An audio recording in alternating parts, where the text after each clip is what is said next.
let's quickly open our Bibles to James chapter 1, verse number 1. James, a servant of God and of the Lord Jesus Christ, to the 12 tribes which are scattered abroad, greetings. My brethren, count it all joy when you fall into diverse temptations, knowing this, that the trying of your faith worketh patience, but let patience have a perfect work, that you may be perfect and entire, wanting nothing. If any of you lack wisdom, let him ask of God, that giveth to all men liberally, and upbraideth not, and it shall be given to him. But let him ask in faith, nothing wavering. For he that wavereth is like a wave of the sea, driven with the wind and tossed. For let not that man think that he shall receive anything of the Lord. A double-minded man is unstable in all his ways. Praise God. Go to James chapter 5.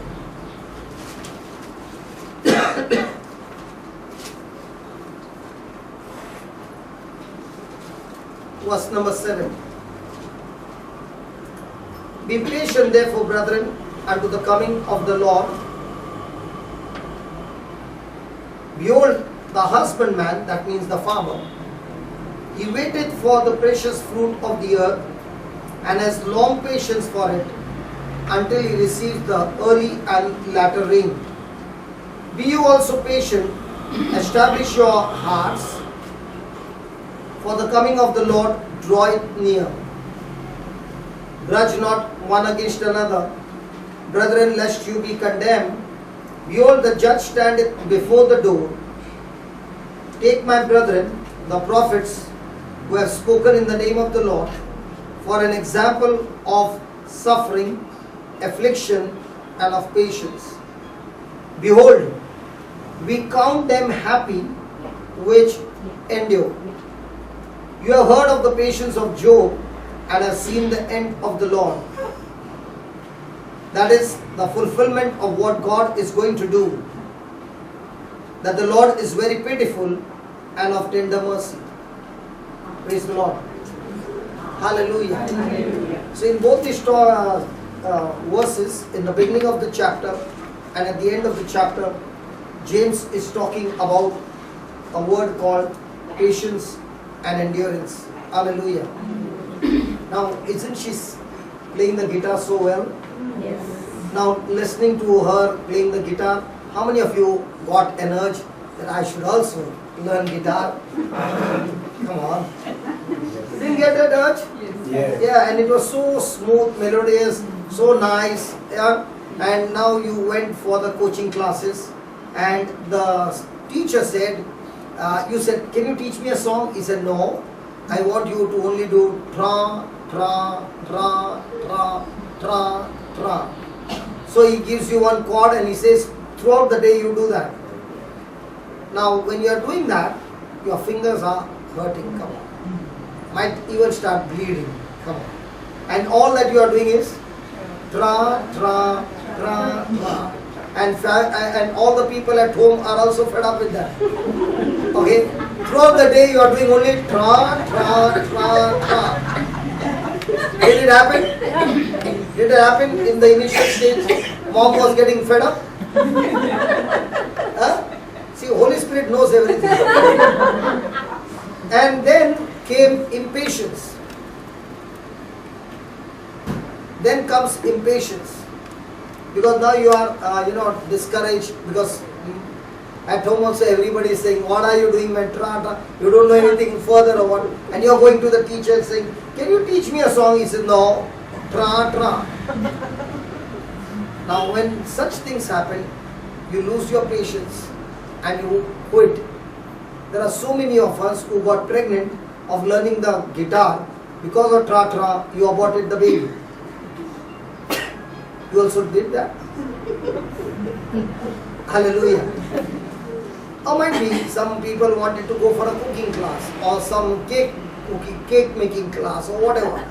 So we see that in everything, the desire is there, but before the desire can be fulfilled, there has to be patience. And the devil's job is to make us get into impatience, because when a person has got impatience, his focus is lost and he gets discouraged. Praise God. So anything in life you want, there has to be patience. Praise God. For example, a person wants to get a master's degree. How many years he has to go to the college, in the university, go through all those tedious training, and only after passing all the tests with good marks, he gets the master's degree, and then his journey begins to find a job and all that. But all throughout the journey there is what? Patience. Hallelujah. Hallelujah. Hallelujah. And if we do not learn patience, then probably in our life we will always be a life without success. There are many who want to do a lot of things in life. They start very fast and they stop also very fast. They got desires very quickly, and they say, if she's doing, even I want to do. Now let's say the way she's singing, even I went to the coaching class. Let's say I did not go. Let's say I came to her for a coaching, and she says, you want to sing? Good. Do this. Now I come home, mom got irritated with tra tra. Now I'm doing what? Did she do that also? No, if you go for voice training and all those things, they teach you first to do that. Praise God. So there comes discouragement. So one thing is that in life, we must develop patience. So let's take some definitions of patience. Those who have written, those who are here, who had come to the class, you have already written. But those who have not written, please write down.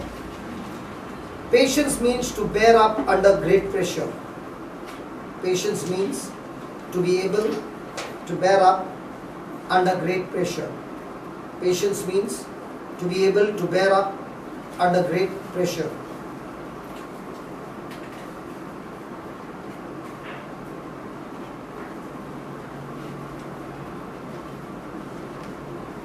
Patience is self-restraint. Patience is self-restraint which does not hastily retaliate against a wrong. Patience is self-restraint which does not hastily retaliate against a wrong. Now when somebody has done something wrong to you unjustly, does our fallen human nature want to retaliate, want to give back? And we who have been fighters all our life, we just can't keep our mouth shut. Praise God. Hallelujah. We want to retaliate. So when someone comes and does something wrong to you, how do you respond? Do I respond with anger or do I respond with patience? So do we get this practice every day? Anybody married here?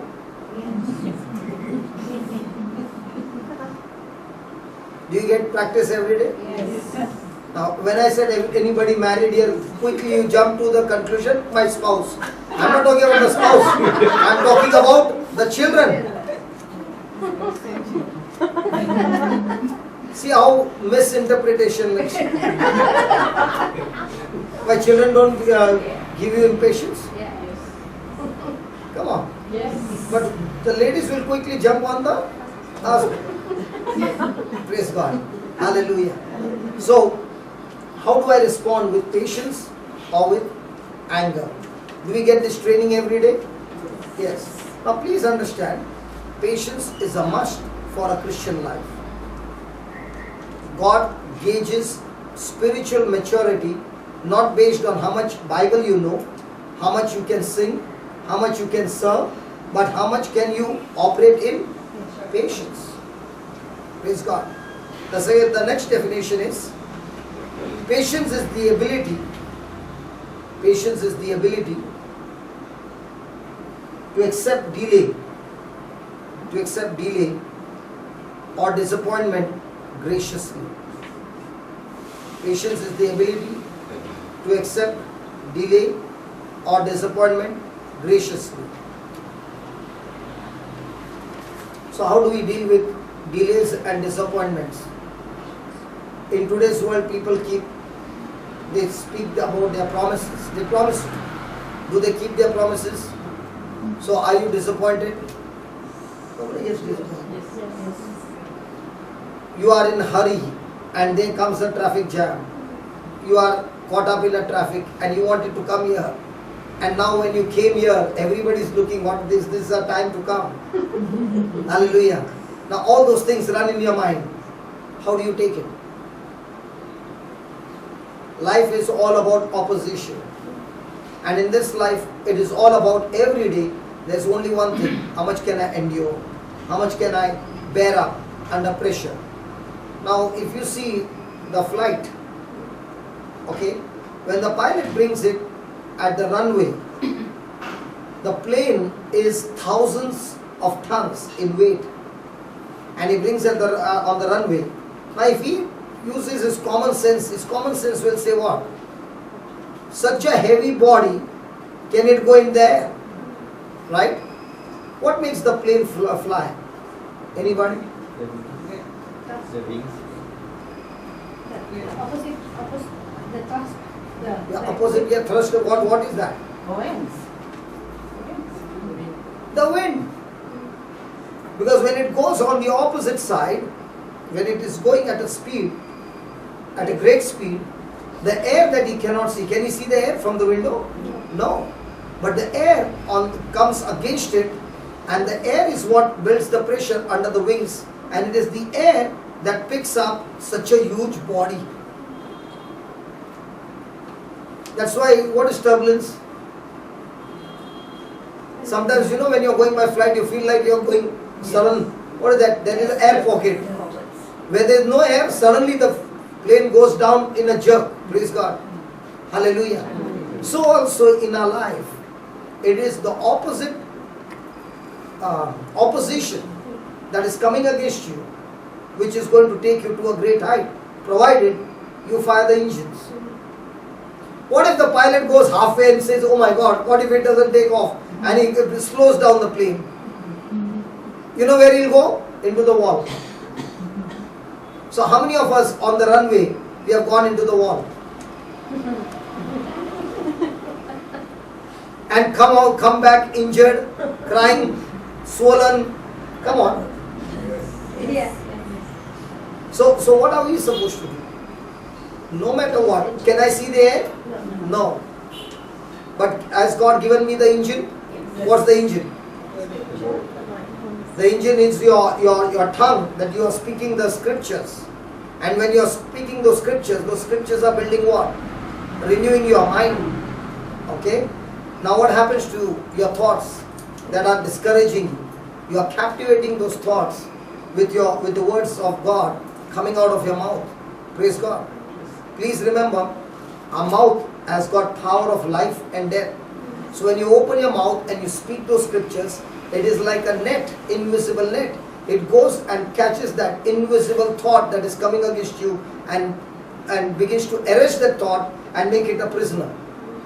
That's why the Bible says it brings every thought into captivity. So my words coming out of my mouth has the power to make those thoughts a captive. But under pressure, do we now, like she said, don't know you not, you are the temple. Then she said, filled with power, filled with praise, filled with glory. Now what power? Filled with what power? Yeah, Holy Ghost power. What power? There is a electric power, there is a solar power, there is a engine power, there is a sun power. Come on, what power? A power of love. That's why Jesus gave only one commandment, a power of love. And the Bible says a person who walks in love has fulfilled the law, complete law. So every day, what is your test going to be? A test of love test. Especially you mothers, okay? Amazing mothers you are. When you got pregnant, did you abort the baby because there was so much of complications, so much of pain, so much of trouble. What happened to your mothers? Suddenly you are gay. Come on, what happened to you all? Yeah, you all went to, okay. Thinking of getting one like Abraham now? Rewinding and saying, Lord, I'm ready to go through the journey again. Sister Josephine, you are the one who said rewinding. What were you rewinding? Okay. But not a vision to get one more, no? Okay. Now, after the labor pain and the baby was delivered, you felt it's over. Come on, thank God, it's over. But after that came more troubles, man. Cleaning up the baby, crying, feeding the baby, so many things. But amazing what patience you all have. And the baby catching your hair, and the baby, when you keep the baby on the bed, the baby starts crying. Again you are lifting, and all these times your arms were so weak. Now your arms have become so strong that for hours you can hold the baby, isn't it? How come? How come? It's only love. It cannot be because of your duty. It's only because of love. And that's what you're saying. I am the temple of the Holy Ghost, filled with love. Love with what? Agape love. And because I got agape love, I am able to endure. Filled with love.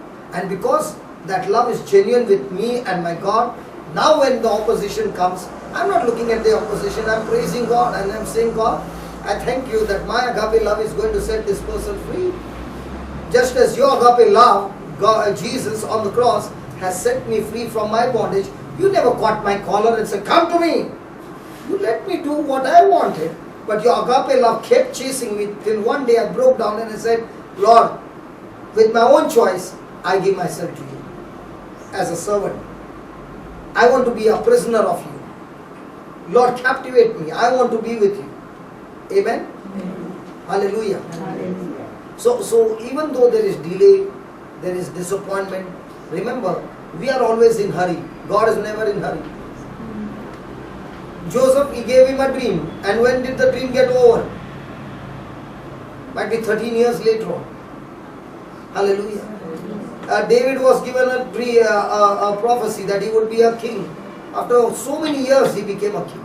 Abraham was given a prophecy that he would be a father of many nations. After 25 years. And above all, look at Jesus.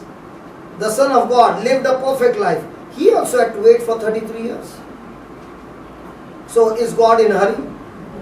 Are we in a hurry? Yes.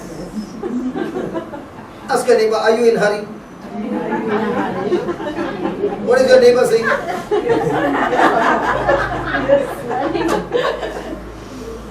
And because we are in hurry and we don't see the evidence and it keeps on getting delayed, we get upset. You know the beautiful truth that I learned is, God is not interested in making us happy. God is interested in making us holy. Holy. And when do you become holy? When the goldsmith takes, the refiner takes the gold and keeps it on that fire continuously, the impurities are burning. Now what must be happening to the gold here with that heat of fire? Screaming and saying, get me out of this fire. And the refiner is saying, no, I want to keep you there. Still more, not yet, I'm not yet done. And when does he say it's done? When he sees his own reflection on that gold. The same it is with silver. Hallelujah. Hallelujah. Hallelujah. So as long as he doesn't see the reflection, what are you going to be? On fire. So which one is better? Which one is better? That you get into the test, pass the test, study for the test and do that quickly. The quicker you do, the quicker you are out of the fire. Some of us for years and years are on the same fire because he wants to get that thing out of us, but we do not allow him to get it out because we want to live our life our own. Praise God. Yes. Hallelujah. Is Jesus the good shepherd? Yes. By default? Hello, think about it. He is never a good shepherd of all the Christians. No. He is a good shepherd by somebody's choice of making him the good shepherd. If I am living my life the way I want, he is not my good shepherd. I am the shepherd now. And when I call him, Jesus, you are my good shepherd, at that time I am saying, Lord, I am ready to submit myself completely to you, even though it's uncomfortable, painful, or whatever you are asking me to do. Lord, it's really hurting, but because you are my good shepherd and I trust you, I am willing to do it for you. So please remember, Jesus is not a good shepherd of everybody, but only those with choice make him the good shepherd. How do you make him the good shepherd? By agreeing to his word, by submitting to his word, by obeying his word. And it is only when we obey, now we are walking on his path. Otherwise, we are walking on our own path. Is it right? So in a day, how long is he the good shepherd? And how long is I the shepherd? Especially under pressure. Do we take his advice or do we do our emotions? Nobody's talking about. Filled with power, filled with praise, filled with glory. Now what happened? The power is there. The power to praise is there. The power to experience glory is also there through the Holy Spirit. But it will only get activated when I respond to him. So under pressures of life, disappointments and delays, how do I respond? Do I get upset? Then I've become impatient. And that impatience will never bring the glory of God, but will surely show the fruit of the devil. Has any time anybody become upset? We men, we get upset quickly, but I'm asking the ladies. Have you ever been upset? And when you are upset, what are the fruits that come out? Love, joy, peace, faith, patience, gentleness, kindness, meekness, self-control. Why are you laughing? Sorry. But aren't we Christians? Aren't we having the good shepherd? So you mean to say the good shepherd is sleeping at that time? How many times when we are impatient and we are about to open our mouth, we hear a still voice, not a screaming voice. Holy Spirit will not scream. He will give you a gentle voice and say, shut your mouth. Hold your peace. But Lord, He is taking advantage of me. Hold your peace. Lord, let me teach him a lesson. Hold your peace. Let me give him some advice. Hold your peace. And whenever you disobeyed that voice and you went ahead, what did you come back in? Pieces. Hallelujah. Hallelujah. So write down. Patience is the ability. Patience is the ability to accept it. Patience is the ability to accept it without becoming upset. Patience is the ability to accept it without becoming upset.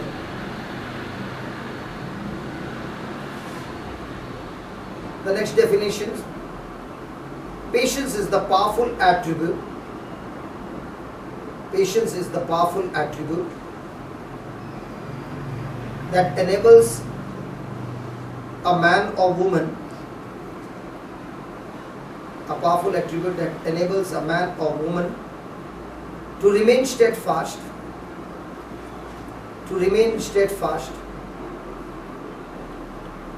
under strain, and continue pressing on.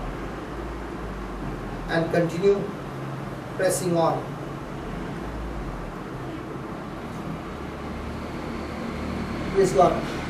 Now this attribute, remember, does not come from our human capacity. It comes only through the Holy Spirit. Hallelujah. This ability comes from the Holy Spirit. Patience is the fruit of the Spirit. So please understand, it's not your capacity, your ability, but it has to come from the Holy Spirit. Now, when will the Holy Spirit give you this power to practice it? When does a branch bear fruit? Hey, you remember, no? Jesus said, I am the true vine and you are the branch. Only when I abide in him and he abides in me, I will be able to produce fruit. Now when I begin to produce fruit, what will the gardener do? He will come and prune me.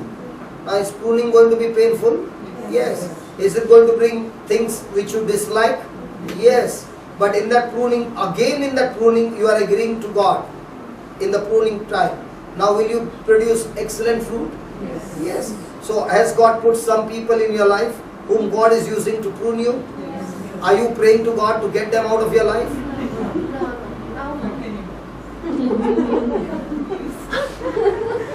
So the first Christmas greeting goes to those whom God is using to prune you. Because without them, our character cannot become good. Without them, we cannot imitate Christ. Without them, the light of Christ cannot reflect from our life into other people's life. Praise the Lord. Hallelujah. So now who should be on the top list of your blessing? The ones whom God is using to prune you. And some have got pointed knife. Wherever you come anywhere close, the knife goes through. It's hurting. But you are saying, praise the Lord. Hallelujah.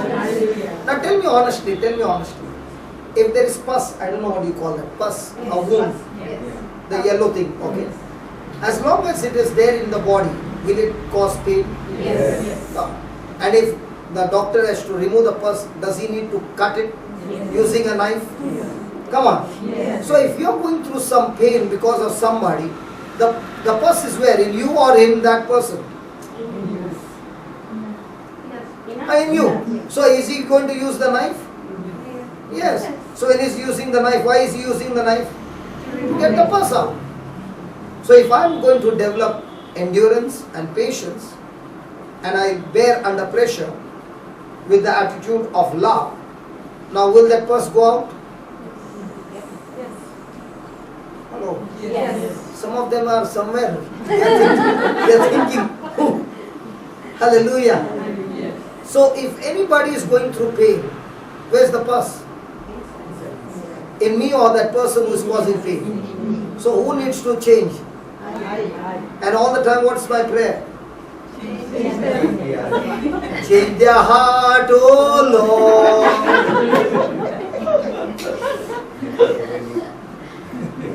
Hallelujah. Thank you, Jesus.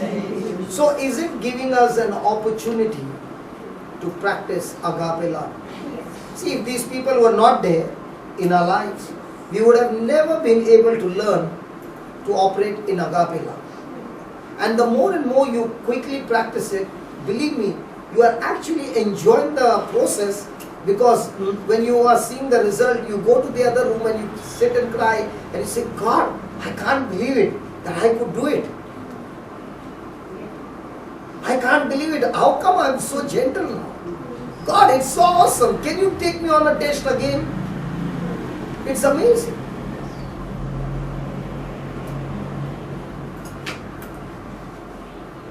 Okay, I used to swim, okay, previously.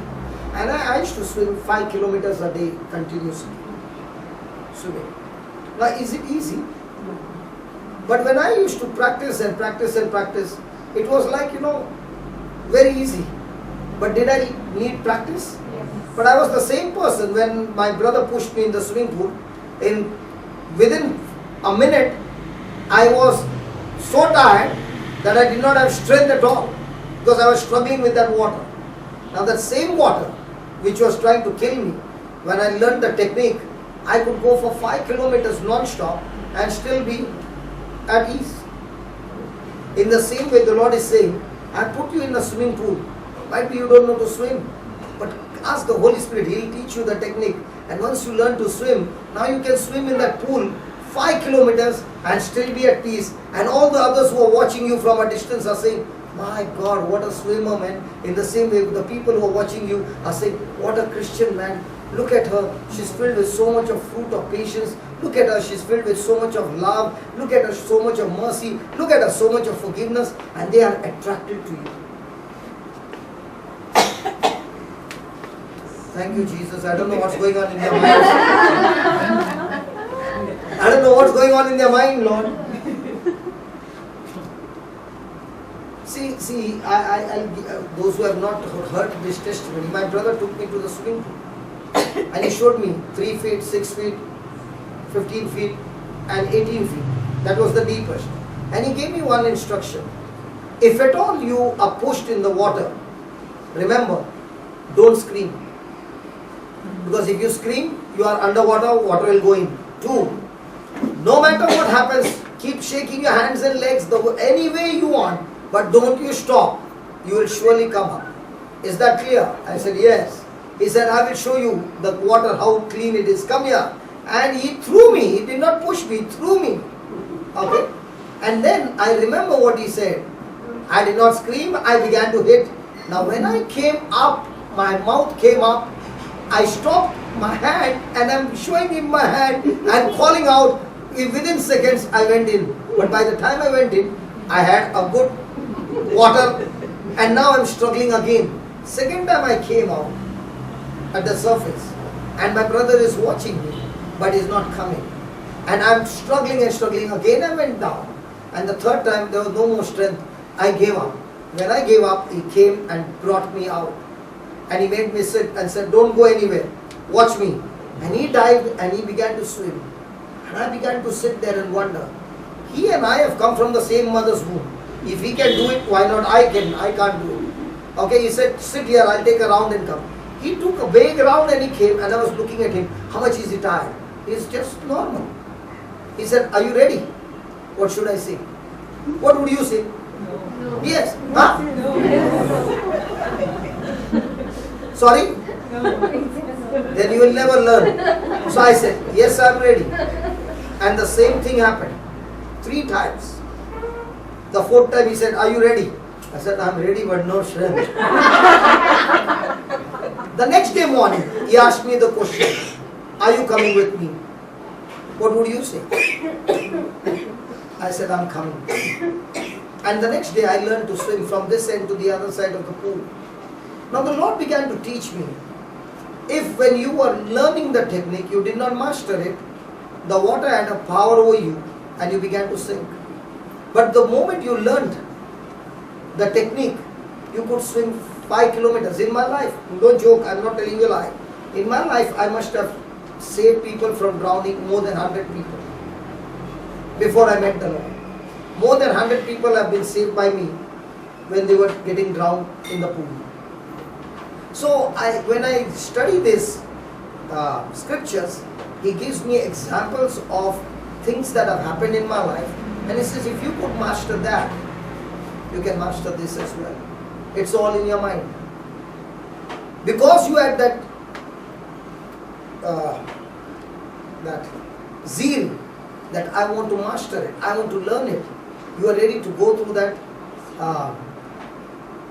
uncomfortable process, but when you mastered it, you were enjoying it. In the same way, to master it, you have to go into the pool again and again and again. In the same way, to master patience, you have to get into the test again and again and again. And what will patience do? It will get you into maturity. It will get you into victory. And the best part is, patience will develop in you an extremely intimate relationship with God. Because now you are only listening to the good shepherd, not listening to the stranger. Hallelujah. Thank you, Jesus.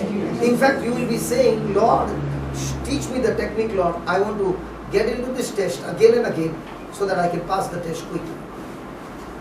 So your attitude is no longer a victim. Your attitude is of a victor. When I said to my brother, yes, I'm ready, I did not know to swim. But when I said I'm ready, I've got an attitude that I want to be victorious. When I say no, I've already accepted defeat. I've already said I'm a victim. So whatever we are going through, the Lord is saying, are you ready to come with me? And what are you saying? No, Lord, get this test out of my life. He's not going to do that. He's going to keep those tests coming again and again, because it is only in the test that we will grow and mature. Amen? Amen. Hallelujah. Hallelujah. The next one. Patience is a calm endurance based on the certain knowledge that God is in control. Patience is a calm endurance, not just endurance, a calm endurance based on a certain knowledge. Based on a certain knowledge that God is in control. See, for patience to develop, it can never ever be developed without faith.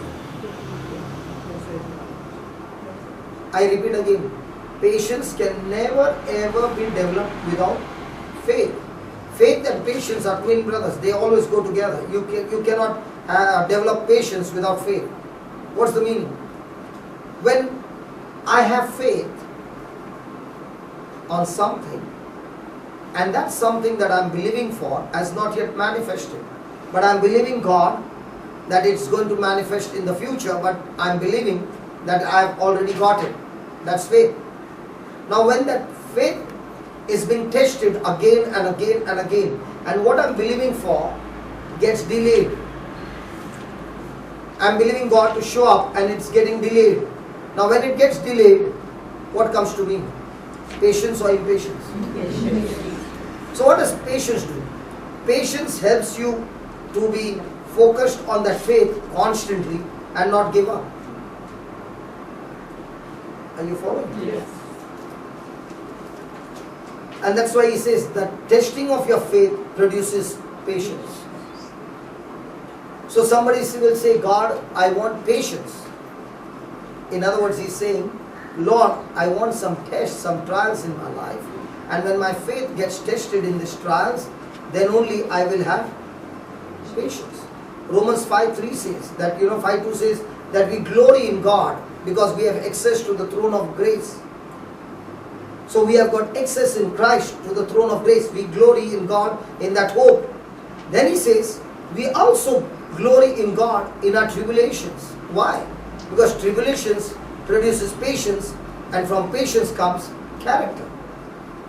And when that character comes, character decides my destination, my position in the body of Christ. So all these things that are happening is only because God wants to make us more and more like His Son. And that's why all these trials are going on. So once you understand, these trials are not meant to kill me, but these trials are meant to develop my character. And this character will be developed only when my decisions and actions and habits are according to the Word of God. So the more and more I get into that practice, the more and more I will become more like Jesus. And the more I become like Jesus, praise God, the more I become selfless and the more I become a blessing to others. Amen? Amen. So here he's saying patience is the calm endurance. Why is it calm endurance? Because in my mind is the knowledge. What knowledge? Of that promise, or that what God has spoken to me. Now for example, Joseph, when he was going through all these trials, did he do anything wrong in those trials? Joseph in the Old Testament? No. But was he fixed on that knowledge when he was going through? What was the knowledge? The dream that God had given him. Are you following? Yes. So every time the devil struck him and took him lower and lower, he kept focusing on the knowledge which said that God is going to make me a great man. How he's going to do? I don't know. When he's going to do? I don't know. Whom is he going to use? I don't know. Where is he going to do? I don't know. Which people is he going to use? I don't know. I don't know anything. But I know the end result, and the end result is he's going to do it for me. So when you have that end result knowledge which comes from the promise of God, you in the midst of that process that you're going through, there will be negativity, but you are focused on God and His Word, and that gives you calmness. That gives you assurance. That gives you confidence that God who has said me, told me, is faithful. He is not a liar.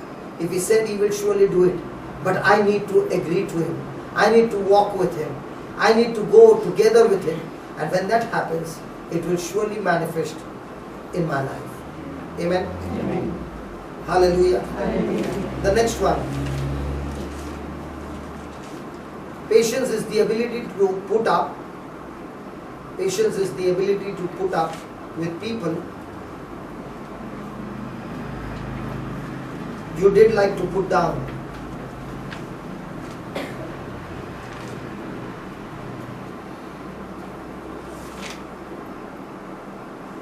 A person is irritating you, speaking all false things against you, criticizing you, and telling all lies about you. And when you hear about that person, what comes to you? And because of that, you even lost your job. Now what comes to you? Extreme anger, extreme bitterness. Do you want to put that person up or kill that person? Hallelujah. Now let me ask you a question. Were we enemies of God? Come on. Yes. Were we the rebels? Yes. Now according to that, God should put us up or down. Let me give you another example. You are God. Let's say you are God. Okay? And we are all Christians. And I am Saul, coming to kill all you people. Okay? But you are God. The others are all God's people. And you are seeing your people being killed. What would you do to Saul? No, I'm asking. God, where are you? No, you are God.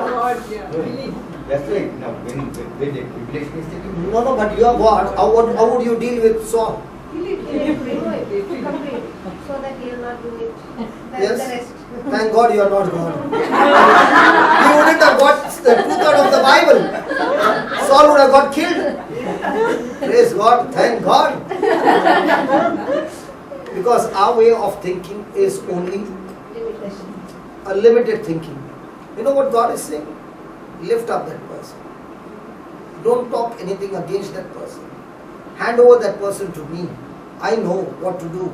But you keep on talking good about that person. Because in every person, there is something good to talk about.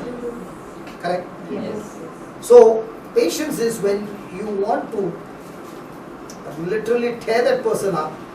You are talking good about that person. You are praying for that person. Praise God. You are blessing that person. Praise God.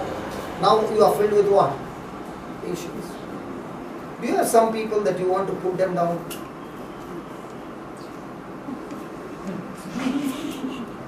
Nobody to put you down. Nobody you want to put. Then something is wrong with you. Because Jesus said, this world is supposed to hate you, and if somebody is not hating you, might be you and the world are running in the same direction. Listen, the more you are a threat to the devil's kingdom, surely there will be opposition. Just a joke. But it's a truth. Okay? You are going in an opposite direction to the world. The world is supposed to hate you. And once you realize that wherever I go, I am supposed to be hated, I am supposed to be persecuted, I am supposed to be beaten up or even killed, you are having that mindset already. Now when it happens, you are all excited and you are saying, oh, now the battle begins. And in this battle, now you are beginning to understand that I am not supposed to hate this person, but I am supposed to love this person. So might be this person is insulting me, abusing me, I can't do it. I can go to the washroom, sit on the throne there, and nicely lift my hand and say, God, I bless that person. You know what you did? You slapped the devil on his face. You punched him by your love. You punched him by blessing that person. You beat up the devil by doing what God's word says. Now who won the match? I won the match. But in the eyes of people, who won the match? He won the match. Now in the eyes of people, who won the match when Jesus died on the cross? The devil.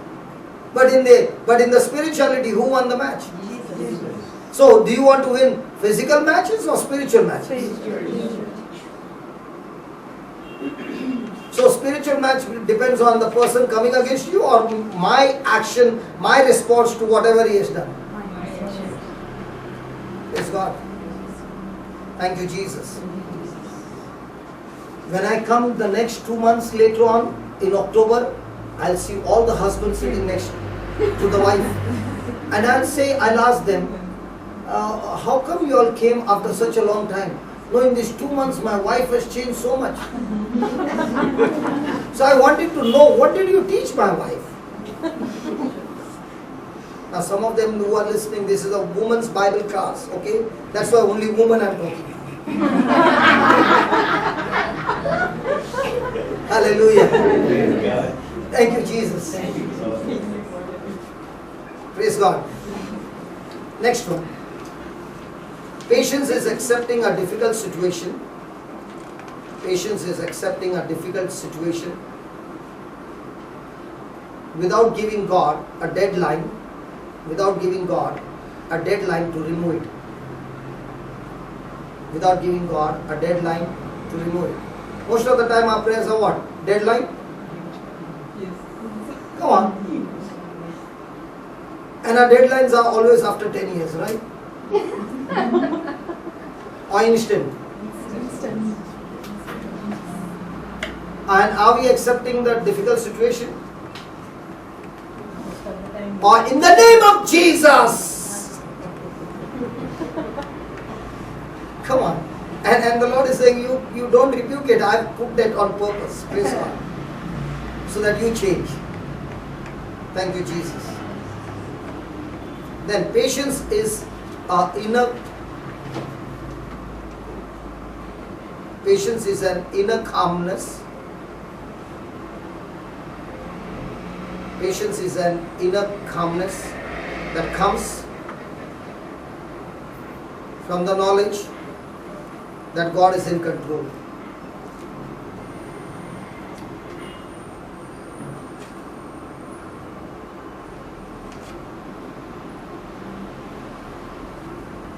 Praise the Lord. Now many of you will be saying, I want to serve God. Praise God, I want to serve God. But I don't know where to start with. And what can I do that God will take a notice of? God will help me to do His work. And let's take for example, when Jesus was in the synagogue, there was a widow who quietly, hidingly put 2 copper coins. Right? Did Jesus notice that? Yes. Second, Moses was chosen by God. He made a blunder of killing that Egyptian, because of which he ran away in the desert. Did God take care of him? Did he reach under the wings of Jethro? Now who was in the palace? Moses. Who was Jethro? In the desert. Moses' father-in-law. Okay, he was in the desert. Now did God put him under him? Yes. Is it easy to work when you are in the palace working under a person who is in the desert? No. But did Moses submit to Jethro? Yes. For 40 years? And what work did Jethro give him? Look after the sheep. Have you been anywhere close to the sheep? They stink. And he has to clean their bum. Praise God. Hallelujah. Is it a good job? And what job for 40 years? Now was God in hurry? No. But did God see Moses' faithfulness of looking after the sheep, the job that God had given him? So God is not looking at big jobs. He's looking at small jobs which nobody notices. But He notices what you are doing from your heart. Whether you are faithful in those small things. Hallelujah. Hallelujah. Hallelujah. Hallelujah. And God, who is watching all that. Okay, another thing. The woman who was a sinner, when she came to know that Jesus is in a tax collector's house, did she bring a perfume bottle? Did she break the whole, such an expensive perfume bottle and put it on his head and anoint him with perfume? Come on. What happened? Feet? She anointed him all over with feet, with the tears. Okay. Now, did Jesus notice all that? Now, when Jesus was carrying the cross, there was one person who helped him. Is his name written in the Bible? Yes. Simeon, right? So why are these names written? These names are written for us to understand that even when we do the small things for Jesus, He takes notice of them and He cherishes them. And that's why it always starts with small things. But what work we want to do? Now I'll ask you a question. If in Africa, thousands of people are coming, in the natural, and every place I go, okay, big crowd, is it easy for me to sit here to teach a small crowd? I'm asking, just a general question. But God sees the heart, that is He ready to teach even one soul? Because for Jesus, even that one soul is so very important that He doesn't want anybody to get lost. So when we serve God, when we serve Jesus, with what kind of an attitude do we want to serve? That I want to do a big job? He says even the small jobs are very, very important in the eyes of Jesus. Amen? Amen. Hallelujah. Hallelujah. So you mothers going through so much of situations about your children, you are working hard on your children and still they get bad marks and you are broken, you are crying. He sees all that. He sees the effort that you have put in, the investment that you do to get your children educated. He sees everything. And if it concerns you about your children, it concerns Him as well. Praise God. And He wants to do something in those areas. And that's what we want to learn. How is God going to change these situations for me? Amen? Go to 1 Corinthians 12.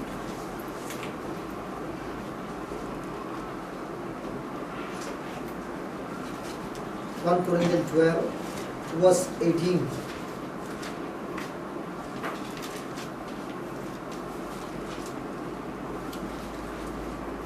But now has God set the members, but now as God set the members, every one of them in the body, as it had pleased Him.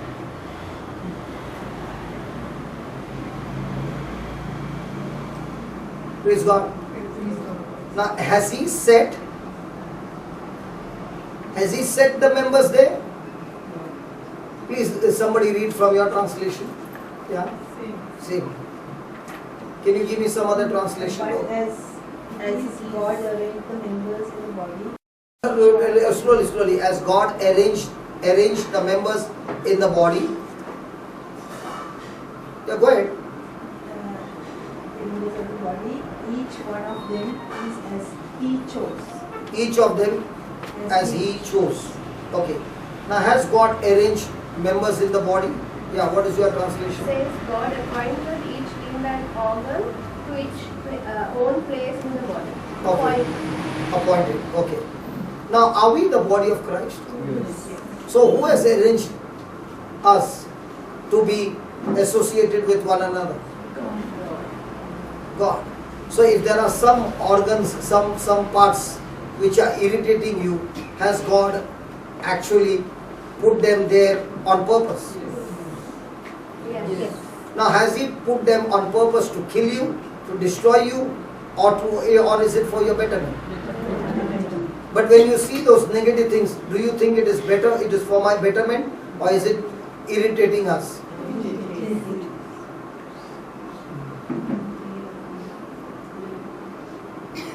So please write down this point, because this is very, very important. It has pleased God. It has pleased God to put us where we are. It has pleased God to put us where we are. He is watching to see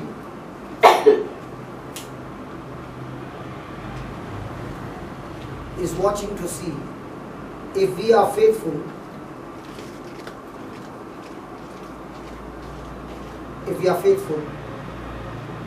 when everything is going fine.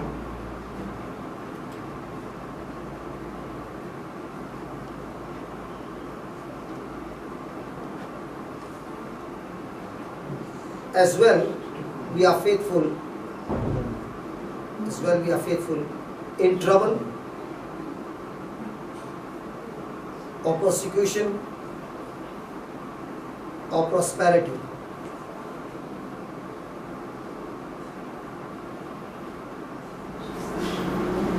When we come to church and the praise and worship is going on, and the next lady with the eyes closed, high heel, her leg stamps on your feet, and you're going, "Ah!" Now what comes out of your mouth when you are in church? No problem, praise the Lord. Now the same thing happens, might be at home. You don't have eyes to see? Possible? So God has put different kinds of varieties of organs, different parts of the body, purposely, because He is watching us. In different atmosphere, with different people, how am I? See, the person whom you love, your response will be different. And the person whom you hate, the response will be very different. When the person whom you love, no problem, sit. What are you sitting here?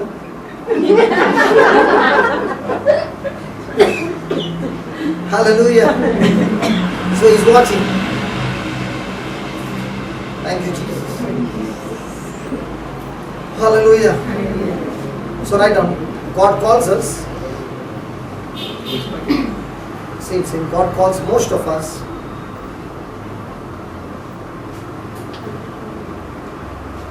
to do the ordinary. To do the ordinary. Ordinary.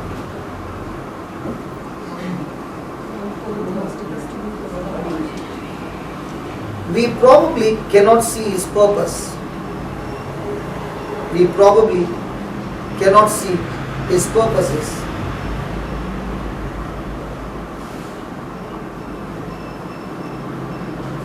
But we must not refuse.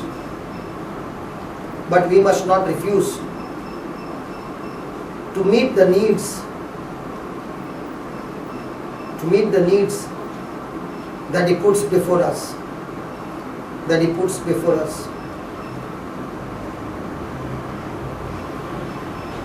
Do not despise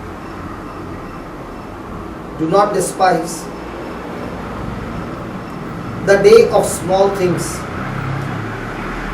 Do not despise the day of small things. We may not see the effects. We may not see the effects of our efforts. We may not see the effects of our efforts. But we can leave the outcome. To God.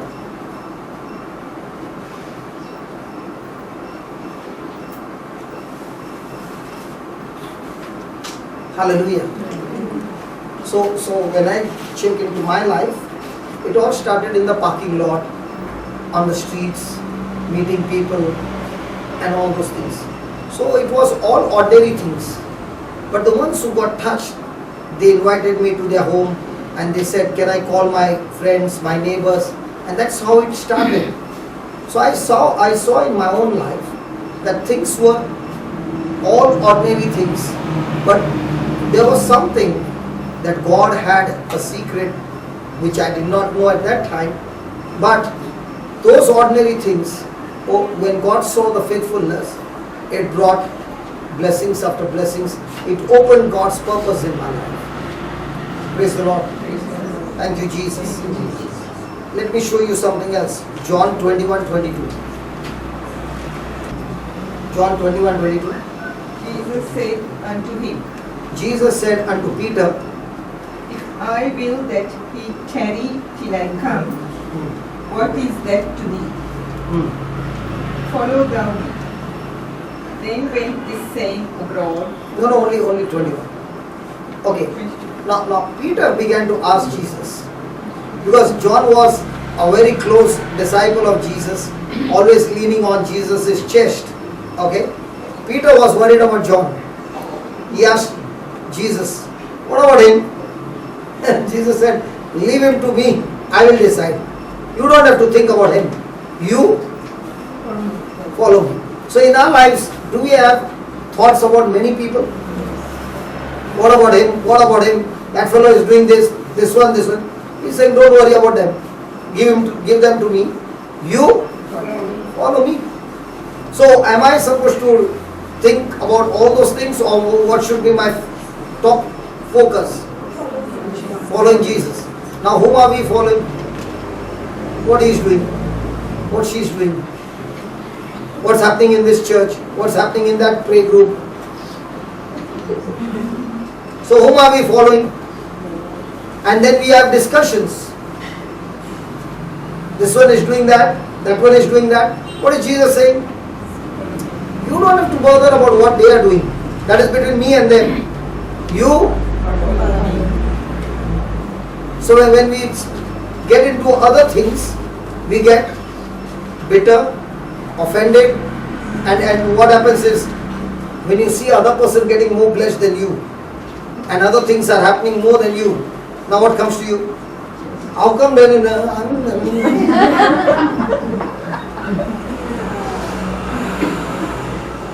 That's between me and him. You follow me. Most of our prayers are what? Lord, my husband. The Lord is saying, leave your husband to me, yaar. You follow me. Hello, wives? Most of the time our prayers are what? Husband. Either children or husband. What is Jesus saying? Leave them. Leave them to him. Okay. I will have a big problem. The husband will come here and say, what did you tell my wife?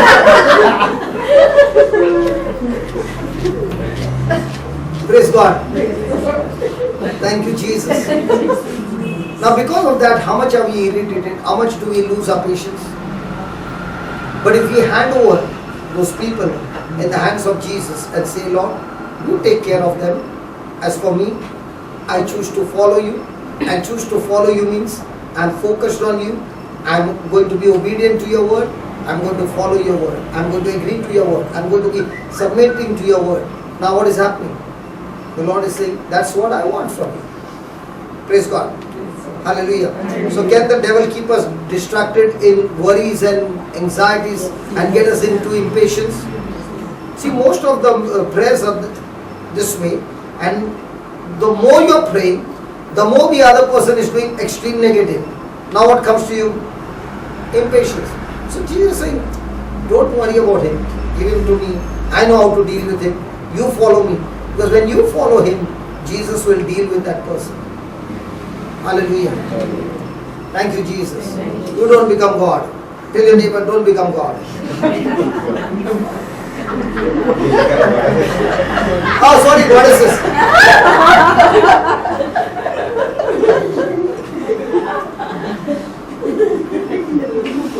Because see, we want everything in hurry.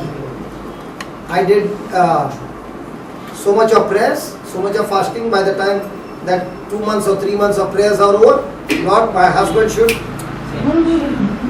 And after 3 months you find that he's troubling you more than now, before. Now what comes to you? Impatience. What is the best thing? Hand over him to God. Praise God. And keep on thanking and believing that, Lord, I know that he's a man of God. Lord, I know that he's not drinking, but he's drinking your precious blood. Lord, I thank you that he's eating your word day and night. Lord, I thank you that he's reaching out to the poor. Lord, I thank you, you are making him walk in the path of righteousness for your name's sake. Now what happened? With this knowledge, you are calm, you are enduring, and you are saying, God, I know my harvest is close at hand. But I'm not going to ask you, I'm not going to give you a deadline. But I'm going to pass this test of building myself up, building my character up, and bring a change in my life. Is it helping, Baba? Huh? Yes. Husband is happy, Yes, very much. taking advantage of you, Indeed. and he must be happy that I'm taking advantage of her. Okay? But let me tell you, in the silence of the silence, God speaks to him. Yes. And he begins to realize, and he comes back and he says, I've been using you, I've been taking advantage of you, and I'm extremely sorry. Now if you go to tell him you're taking advantage, it will backfire. Yes. The best thing is, you keep your mouth shut, continue to follow Jesus. Jesus gets into the battle. Because most of the time, what are we saying to Jesus? Jesus, you take some rest. I know how to fight this battle. So you don't interfere, Jesus. You be the referee, okay? You watch me, I'm going now. I'll make him understand. And you open your mouth and you do blah, blah, blah, blah, blah. And you come back crying. Actually, brother, that is what happened yesterday. He went for a wedding in the morning, and if it was another Can you time- stand here? If you don't want to come on the camera, no problem. You want to come on the camera? No. Okay. It's the voice. Yeah, just the voice. So, Hey, you keep that camera on. That we will do the editing, don't worry. yeah. I mean, we knew that it was a holiday yesterday, so I was having full hope to come for the meeting, but he had a wedding. So if it was my old nature, I would have, prepared in the morning itself. I would suggest this is what we do. I planned the day for him. But this time I didn't say anything. I just asked, Lord, what do you want me to do? That's what I learned in the morning. And so he went for the wedding. There were several, what could I say, for me to text him, remember that you have to go for the prayer meeting. Evening. But with all that, every time I asked, Lord, what do you want me to do? But there was no urge for me to. There was an urge, but I didn't respond to it. Because I felt in my spirit, no, I have to be still. And then my son took a call. He happened to take a call. So then husband said, be ready by 5:30. Tell mama to be ready by 5:30. That's around 4 o'clock. So then actually now to be obedient to his word, we got ready by 5:30, but 5:30 he was not there. Till 5:30 he didn't come. And So then, what happens normally, the old nature? Yeah, there's a tendency to take a call. You said you're coming, what are you doing? Okay. So many things. So many things. Yeah. Now you did not do any of No, those. didn't do anything. Yeah. But even None of the wives do that. but, None of the wives do that. yeah. Because he told her he is coming at 5:30. It is obviously in the traffic jam and all that. Why should you call? Correct. So You ask everybody, none of them do that. Yeah. They are all calm. Yeah. So I was getting impatient, but then again, use all the scriptures, using it, confessing it. I have the mind of Christ. I have the mind of Christ, like that. I confessed it and captured the thoughts. So then he came around exactly 5 minutes to 6. So, but my The 25 minutes were how? it was terrible. But because of that, I started confessing scriptures. So I was But you able did to not pick come. up the phone. No, never. Praise God. Because I kept saying I have the mind of Christ. So then when he came also, we were ready. But actually, honestly to tell you, I thought, no, I'm not getting ready. Then I checked my conscience, whether is it out of bitterness I'm not getting ready, like to show him and to make him feel guilty. That we missed the... Nobody does that. People can do that? Yeah, we can do that. So actually, I never knew that. I realized it is out of bitterness. I thought, okay, you said you are coming at 5:30, and I felt there was a little bitterness in me, and I thought, no, I'll get ready, because if God says God wants me to submissive to Him, and He said be ready by 5:30. So even if if we are not going even, I think I better be ready. So I got children also ready, and we were ready, and he came around 5 minutes to 6. Then I know he's after liquor, definitely, because he went for a wedding and a person from the company itself.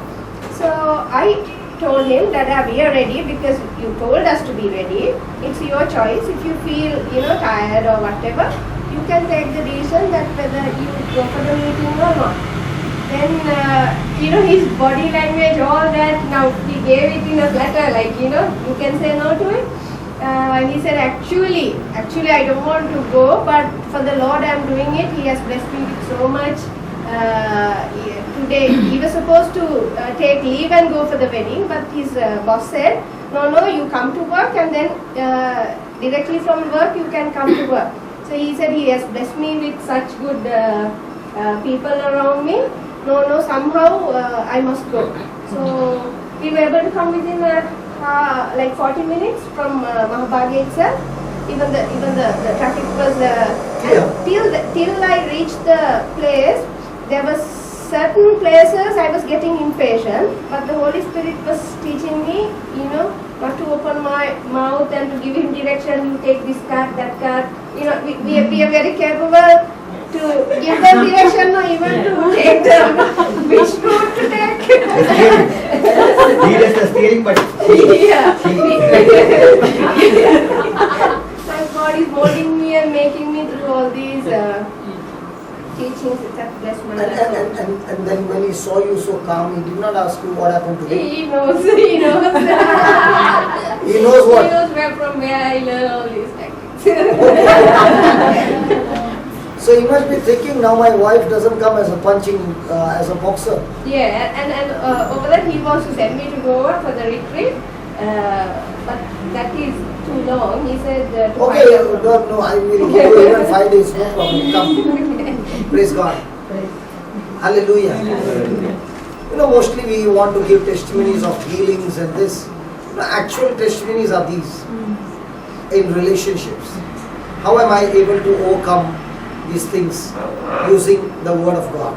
Hallelujah. Thank you, Jesus. All of us do the same system. If the husband has promised something and he comes late, praise God. Much better. Much better than that. The first thing what she would have done, Sister Josephine, ran into his arms, given him a hug, given him a kiss and said, "Darling, can you lift me to the bedroom?"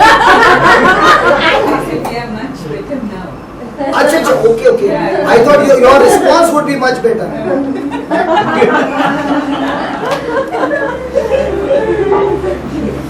Hallelujah. And the husband would call me and say, "What a teaching, man. After so many years, my wife ran into my arms and said, 'Darling, can you lift me up?'" Praise God. Thank you, Jesus. So first thing is, patience is necessary for maturity. Patience is necessary for maturity.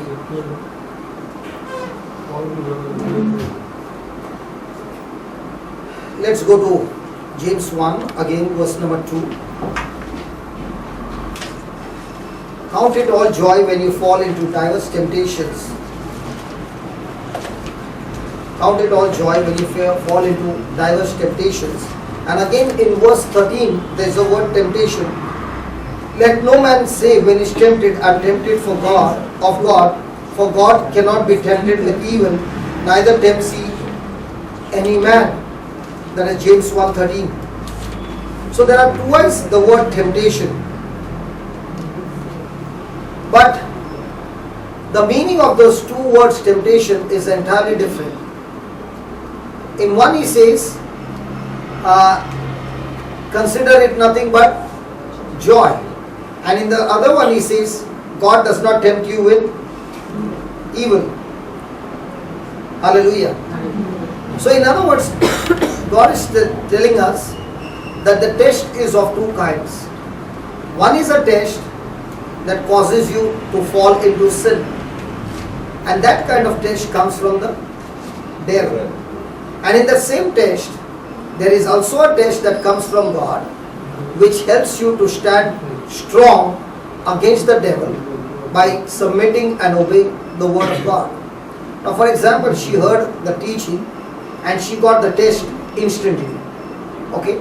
Now she has put it into practice, she has got the victory. After 3 days, can she remember the instructions? there are chances of forgetting the instructions. But when you keep on practicing and practicing and practicing, there comes a time when you are well equipped and it becomes a habit. Is it right? Yes.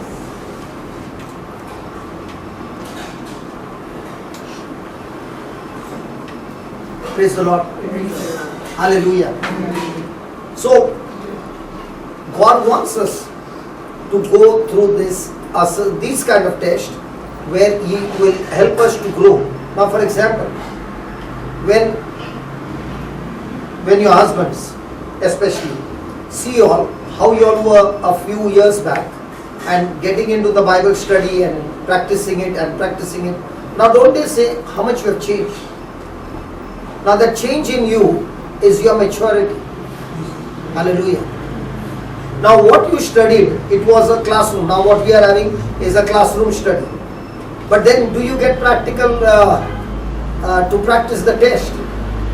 And when you take the test with this mindset, that this test is not meant to make me a victim, but this test is to help me train and become victorious. For example, when you first go for a driving class, okay, you are filled with fear. And especially a lady is sitting in a car and the truck comes and parks at the side.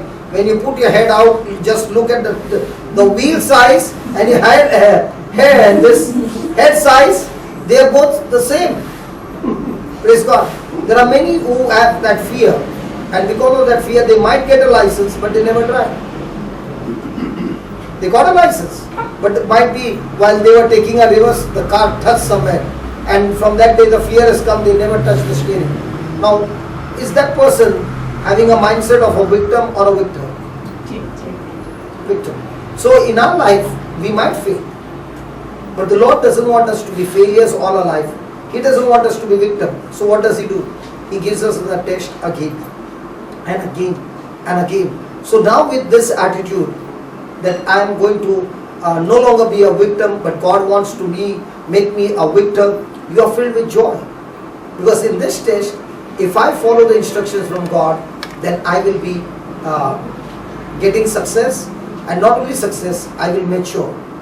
And in this test, as I go through, I will also become a blessing to others. Because if I have not gone through this test myself and practiced it, I cannot come and teach you with confidence. It works. Now when it worked for you and you see somebody in crisis, now what will you say? Hey, listen, you can keep on praying here. Come on, there is a time for praying and there is a time for practicing. If you are praying and not practicing, you are still a loser. Now you can keep on praying, Lord, thank you for helping me to drive. Thank you. And the husband says, come on, take the keys, let's get it. No, you go in. Now your prayers and your actions are contradicting. But you have made a prayer and you are saying, yeah, give me the keys, I'm going. And Lord, I'm taking it in your name. Back me up, Lord. Surely it will happen. Hallelujah. Thank you, Jesus. So write down. There's a test, there's a temptation. There's a temptation which is a test from God.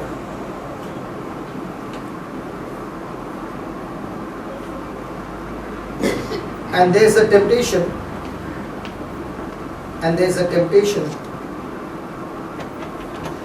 which is an inducement,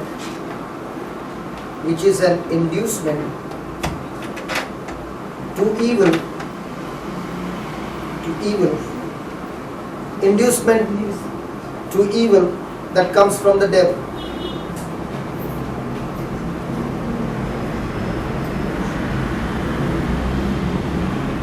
The temptation that comes from the devil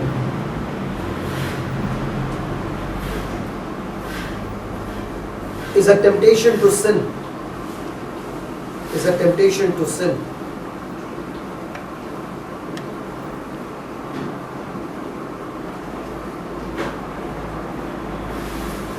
It is sent by the devil.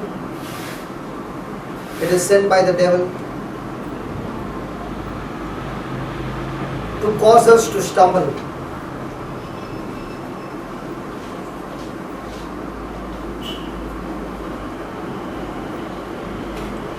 But the temptations, the trials of life are sent by God to cause us to stand.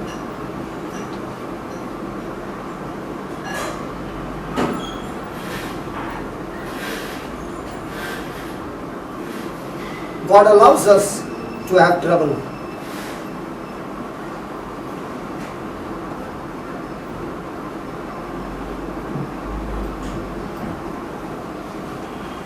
God actually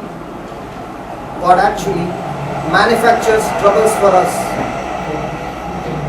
God actually manufactures troubles for us. God says, just rejoice when it comes. God says, just rejoice when it comes, because I have a purpose in it.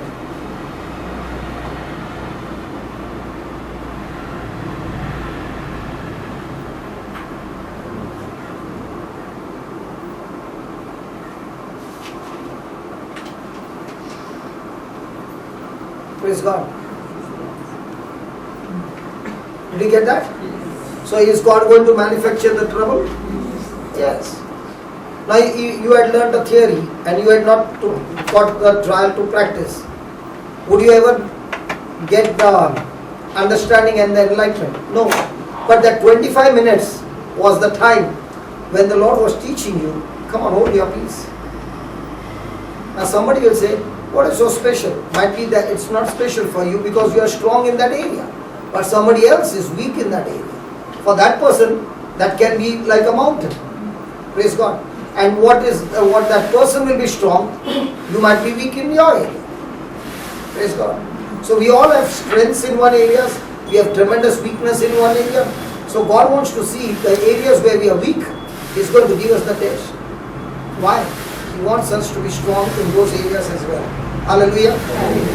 So these tests are not meant to kill us, but to make us strong. So when you understand that this training is for me to get strong and get more practical enlightenment and wisdom of God, am I going to be now with a victim attitude crying, or am I going to be with a victor attitude, all rejoicing and saying, God, thank you so much, you're going to teach me something new. For example, especially children who are stubborn, okay, or children filled with fear, or children having any kind of negative attitudes, okay. You as a mother are trying to tell the child again and again, but the child doesn't change, okay. I've got a truth that I experienced in my life, that my children, especially the younger one, was very scared of, in India, there's a person who comes without a shirt and he has got a long rope and he hits it on his body. The rope goes round and round and a big sound comes, fatak, fatak, and he hits it on his body. The sound is so loud that you can hear it from a distance. Okay. Now when that fellow would come, he would come like the boo boo boo boo boo boo boo. So when that sound comes, that means he is coming. My younger daughter used to always be so scared that she would go under the chair or under the table and she would hide. The time when she was very small. So I had just got converted, and with all that what they had seen me manifesting, they were scared of me. So I had gone and asked the priest that this is what is happening. Even though I'm telling them I've changed, they are not ready to believe and they are scared. So the priest said, when your children are fast asleep, you and your wife, both of you lay hands and ask Holy Spirit to walk into their past. Jesus can walk into the past because He is the same yesterday, today and forever. And whatever has gone wrong, the Holy Spirit can set those things right. So ask the Holy Spirit to go into the past and find out what is in their memory, those things which had caused fear in them, to cast them out of their mind. And then you all both pray in tongues. So we began to do it every night when the children were fast asleep. It was on the 14th or 15th day. I was sitting on the sofa, and all of a sudden, that sound came. And that time my younger girl was already on the grill, climbing on the grill. She was there on the window, and that fellow came. Bogo, bogo, bogo. Now I was expecting her to run away from there, and she stood there and she said, Dada, please come here and see. This man is a madman. He is hitting his own body with that rope. And that's the time the Lord said to me, your baby was having fear. You prayed for fear of what they had seen me manifesting, but the Spirit of God delivered them from every kind of fear. Now how did it go? When we began to pray over them when they were fast asleep. So if you got somebody who is rebellious, stubborn and all that, you can go on telling that person, but those children will not listen. But when the same child is fast asleep and you lay your hand, and might be you are saying, my child is not with me, doesn't matter.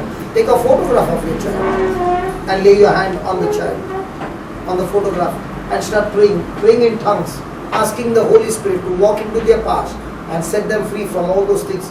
Start doing it, and you will see with your own eyes your child no longer behaving the way the child was behaving. Things are changing every day. Praise God. Hallelujah. So that trial in my life gave me the knowledge that this is how it works. Now when I saw it working, what did I do? Now I'm sharing it with everybody. So what was designed by the devil to destroy me, God showed me the truth, how to get out of this and come out victorious. And now what He has taught me, He says, go and teach all my children so that their children also can be set free. Did anybody try this? I've been telling from a long time. We are hearing for the first time. I've told that on the CD it is there. You have heard it for the first time? Okay.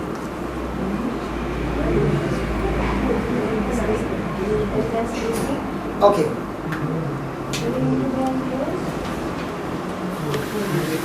And one more thing, when they are sleeping and you are praying, you will see one more thing. They will not open their eyes. They will be fast asleep. But their hands will get twisted, their legs will get twisted. They will do all these things when you are praying.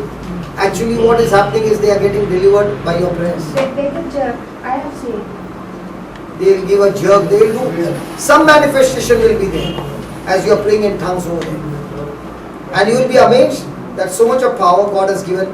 God has given us the wisdom where you can bring out a person who is stubborn, a person who is rebellious to Christ. Amen? Amen. Okay, write down. Romans 5:3 says,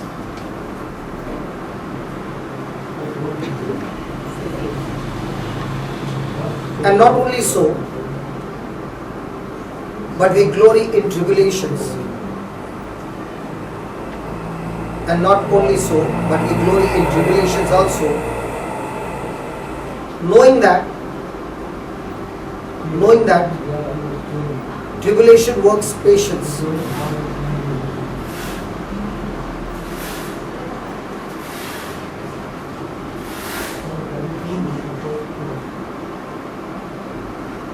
Tribulation gives us patience. Tribulation gives us patience.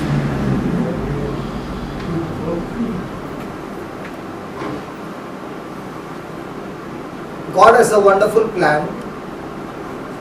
God has a wonderful plan for our heart and for our life. Life, not wife.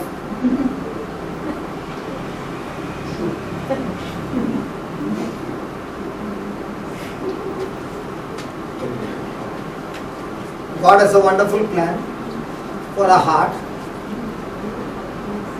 and for our life. So what comes first? Life or heart? Heart. Only when your heart condition changes, life will by default change. And when will the heart change? Under tribulations, under all good things. Patience is developed not on a highway, it's developed in traffic. Patience is not developed on a smooth road. It's developed on a road with lot of potholes. Praise God.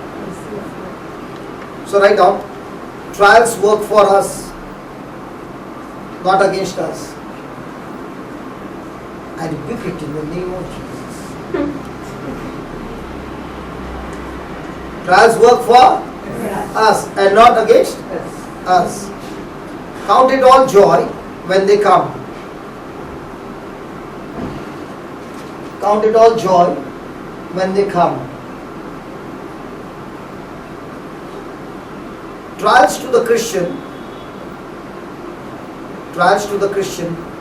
are not obstacles. Trials to the Christian are not obstacles, but they are opportunities. But they are opportunities.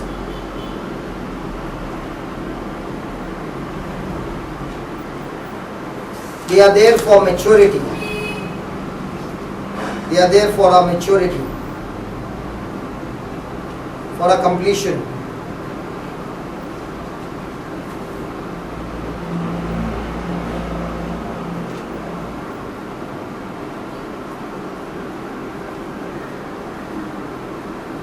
Hallelujah. So are they for you? Okay. What about the time? Sometimes you get discouraged with the trials that go on in your life, and there is a tendency to quit.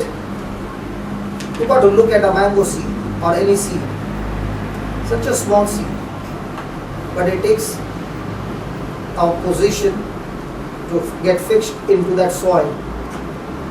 It sprouts and begins to grow. Have you ever seen a tree say, there's too much of pressure here, so let me change the place? Huh? No. And what if that one dog comes every day to water it? Huh? Or does it say, it's stinking, I want to leave this place? No. It is stuck to that place.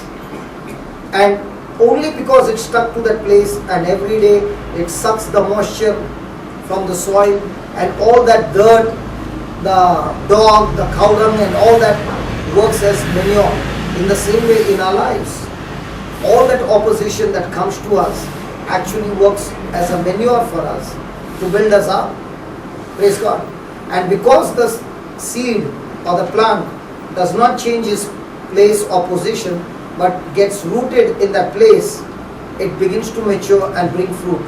In the same way, in our lives, when we make a strong commitment to God, that no matter what happens, Lord, I'm committed to you, I'm stuck to this place, I'm stuck to this word, I'm going to be obedient to your word, whether I feel the pain, uncomfort, whatever, I'll still be submissive to your word and do what your word says. Many a times I will not even understand why I'm doing it, but because you said it, I will do it. Now when this kind of an attitude becomes, a person has matured, a person is producing abundant fruit. So what is the devil's job? The devil's job is to put pressure on us so that we shift our place. We shift our place from the word of God to disobeying the word of God. That's why the Bible says be grounded and rooted in the word and in love. So these two things are extremely important for us to mature. Praise God. Hallelujah. Thank you, Jesus. The next point.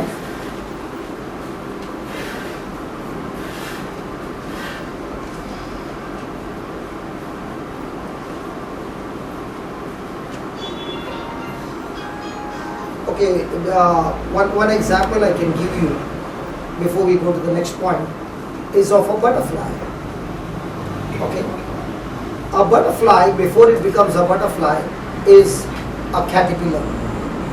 It keeps on eating the leaves, and then it prepares a cocoon, and in the cocoon inside there is a change in the caterpillar, and it becomes a butterfly. Now this butterfly has to come out of the cocoon. So it makes a very small hole. It's a very small hole. And the butterfly has to push itself through that small hole. And to push itself, it requires lots and lots of strength to push through that hole. Now you are a very compassionate person, you feel sorry for the butterfly, so you take a blade, hold the cocoon in your hand and make the hole a little big for the butterfly to come out. Now if that butterfly has come out without pushing and using its strength and it just come out easily, the wings are not developed. The wings get developed when it's pushing through that hole. And to get that strength to push it in the body, there is a fluid that is filled up for that process. When it's pushing it, that fluid is used to convert it into energy for the butterfly, and that's the time the body becomes slim, the wings get developed in that pushing and pressing forward, and now when the butterfly comes out, it is able to fly. In the same way, God wants us to be the butterfly that can fly. And every time you are asking God, can you make the hole big so that I can come out easily? And He's saying, no, I cannot make it big. I want you to press on. I want you to go through. I want you to use the strength that comes from the Word of God. And then only your wings will be developed and then you will be able to fly. So I'm a butterfly that has come from India. But let me tell you, before I came out of the cocoon, I had to use a lot of strength, and the strength came from the Word of God. Hallelujah. But if somebody had to get me out of the trouble, let's say for example the prodigal son, when he was in that crisis in a different country and somebody had to help him and get him out of his trouble, do you think he would have come home? Come on, he would have not come home. Now what did the trouble do? The trouble brought him to a place where he began to reflect his life now and what was his life in his father's house. He came to realize that if I stay here, I'm going to die. And that's the time he took a turn and came to the Lord. So in the same way, what happens to us in the midst of our trials? We come to our senses and we search and begin to search ourselves to find what is it that is displeasing to God. What is it that I need to repent? And it is only when I repent and I make those necessary changes, I am back in fellowship with God. I am not only out of trouble, but much more than that, I am out of those impurities which were in me in the midst of that trouble. Amen? Amen. Hallelujah. Hallelujah. The second one is patience is necessary for victory. James 1:12.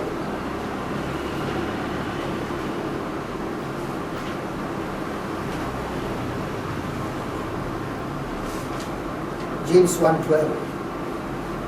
Blessed is the man that endures temptation, for when he is tried, he shall receive the crown of life, which the Lord has promised to them that love him. Blessed is the man that endures temptation. So, who is the one who will get the crown of life? When a person is willing to endure. So victory, if God is going to give you the victory trophy or the crown. But before you get that crown, what is very important is, are you willing to endure in your temptation or trials? Praise God. Most of the time, what is our prayer when we are having trials? Lord, get this trial out of my life.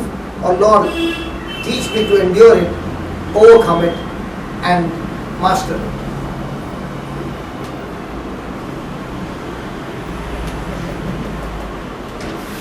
So where do you get the crown of life? When you go to heaven?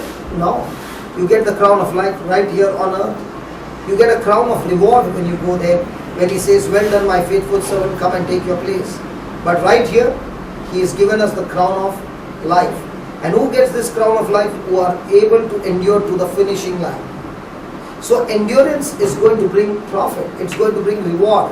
It's going to bring, it's going to make you like a king.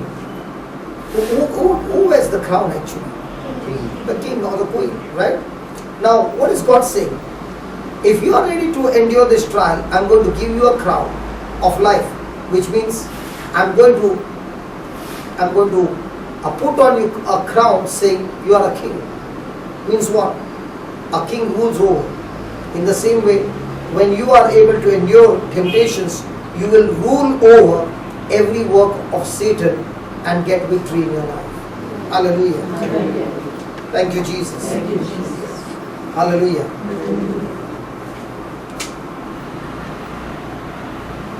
Go to Romans 5:17. For if by one man's offense or disobedience death reigned, that reigned or ruled by one.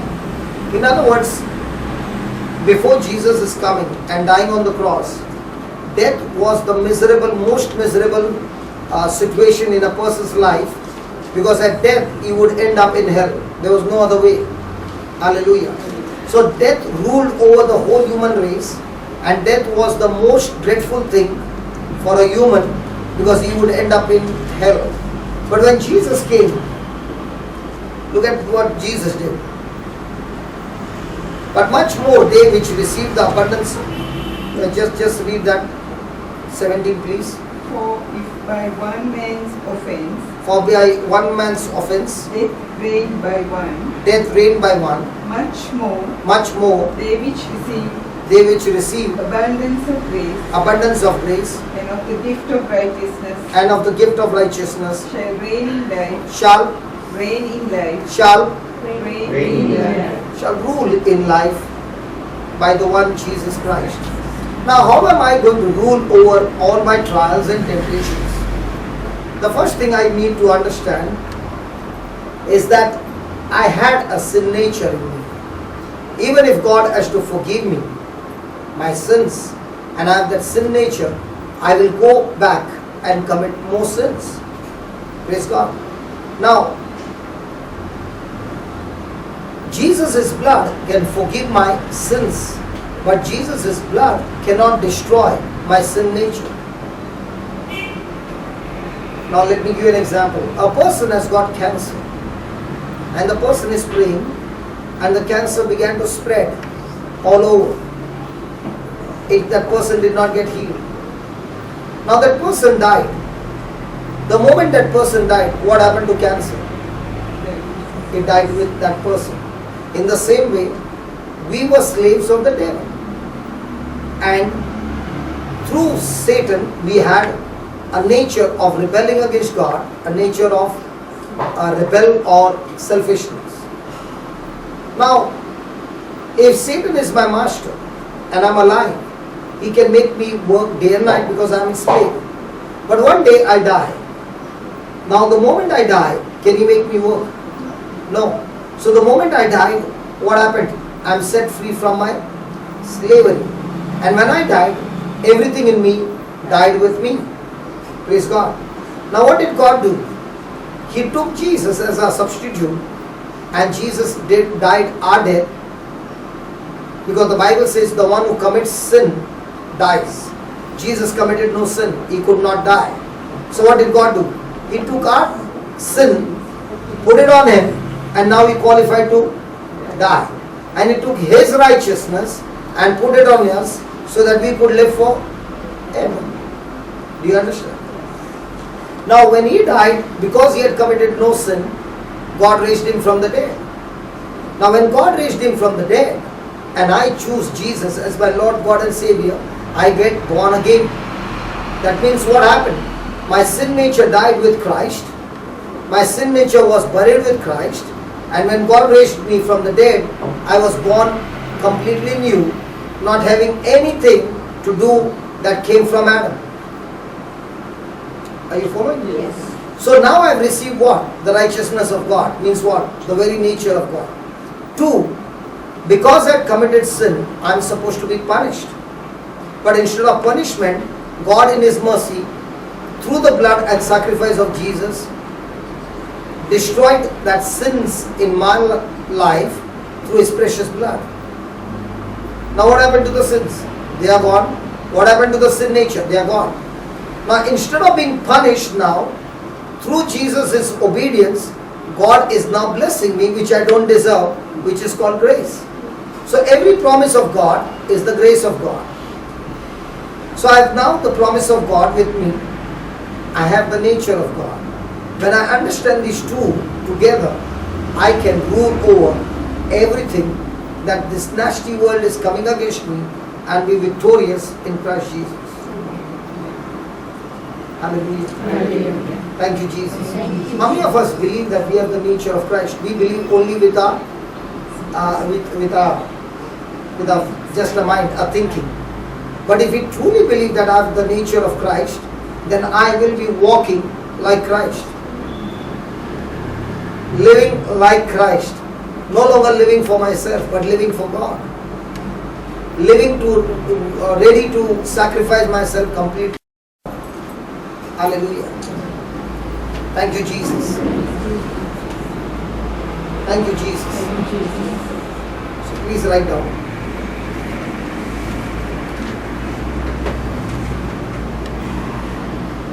Romans 5:17 says,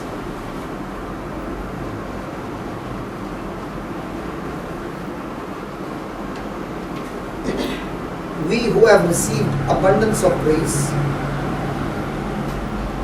we who have received abundance of grace, in bracket write down promises of God,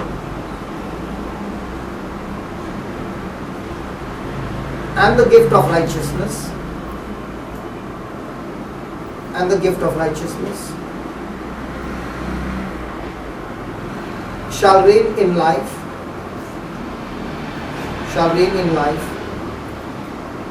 by one Jesus Christ.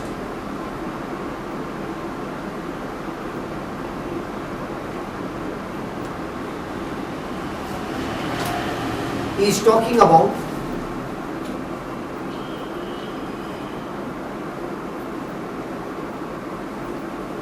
reigning in the nasty world right now.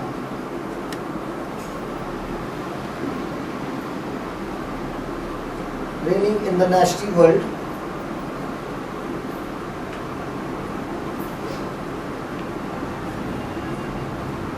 right now. To have a crown of life, to have a crown of life, to be victor, to be a victor, to be a victor. There can be no victory, there can be no victory without endurance. There can be no victory without endurance. If we do not bear the cross, if we do not bear the cross, we can't wear the crown. We can't wear the crown. There are no cheap victories.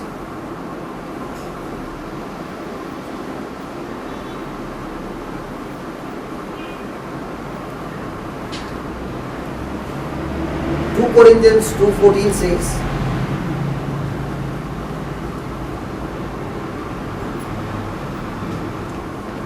God always causes us to triumph in Christ Jesus. God always causes us to triumph in Christ Jesus.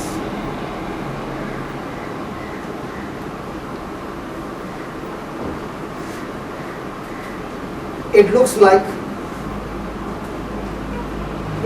like every time Paul gets into something, it looks like every time Paul gets into something,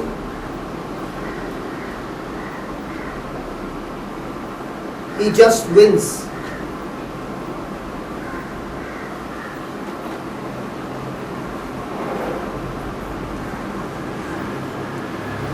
Corinthians 11:23-29. 2 Corinthians 11:23-29. Paul speaks about various trials.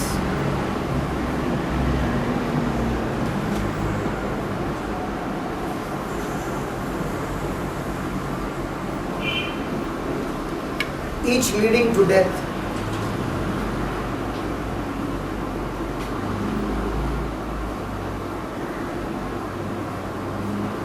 Corinthians 4:8 speaks about 2 Corinthians 4:8 speaks about being troubled on every side.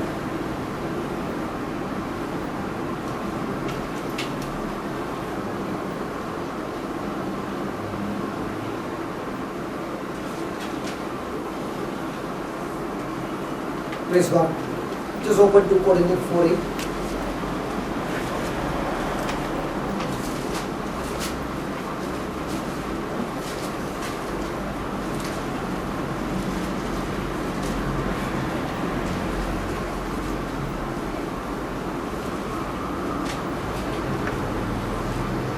We are troubled on every side, We are troubled on. every side. We are troubled on. inside. So did Paul have troubles? Was his troubles like our troubles? His was small. Praise God. Huh? But how come in all these big troubles he was always victorious? Might be you are saying, if I am right with God, there will be no troubles. Was Paul right with God all the time? Yes. But did he have troubles? Yes, he had troubles. And he had dangerous troubles. Praise God. Hallelujah. Then he had trouble. We are troubled on every side, yet not distressed. We are perplexed, We are perplexed, but not in despair. but not in despair. Persecuted, Persecuted, but not forsaken. but not forsaken. Cast down, Cast down, but not destroyed. but not destroyed. Always bearing. Always bearing about in the body Always bearing about in the body the dying of the Lord Jesus, the dying of the Lord Jesus, that the life also of Jesus that the life also of Jesus might be manifest in our body. might be made manifest in our body. Praise the Lord. For we which No, enough. So what is he saying? That the life of our Lord Jesus Christ may be made manifest in our body.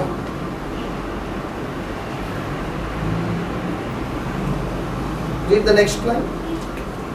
For we which live are always For we delivered, which live are always delivered unto death for Jesus' sake, that the life that the also life also of Jesus might be made manifest manifest in our mortal flesh. in our mortal flesh. Praise God. Hallelujah. Now, in all these things, what was Paul doing? As a natural human nature, when you are going through such kind of trials, you will be having a mindset of a victim. Okay? You will have a defeat mentality. But in the life of Paul, we see that he was so much intimate in love with Jesus that instead of reacting, he acted on and began to obey what Jesus said.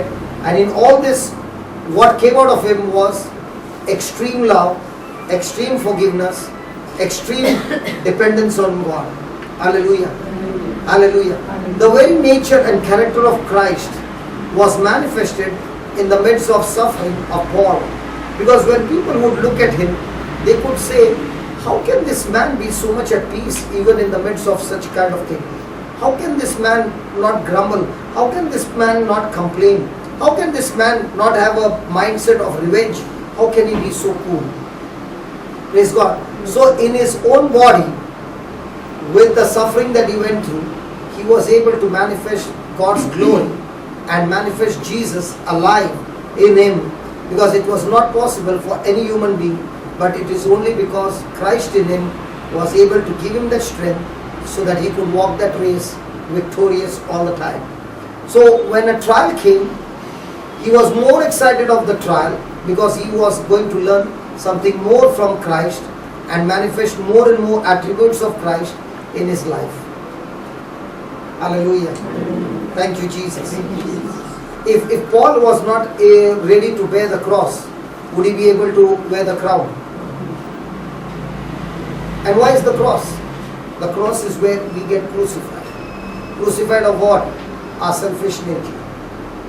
Now in all this, was Paul all the time crucifying his flesh, his selfish nature? Now what came out of it, out of that trial? Extreme power of God, extreme character of Christ. So in all this, because of his endurance, did it help Paul to mature and manifest Jesus alive, not dead, resurrected in his life? Come on. Come on. So write down this. Would you like the life of Jesus? Would you like the life of Jesus to be made manifest in you? To be made manifest in you?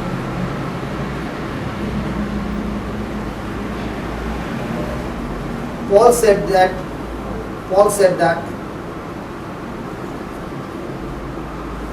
these things happened to him. These things happened to him that Jesus would be made manifest. That Jesus would be made manifest in him. That Jesus would be made manifest in him. And that he would always triumph in Christ Jesus. He would always triumph in Christ Jesus.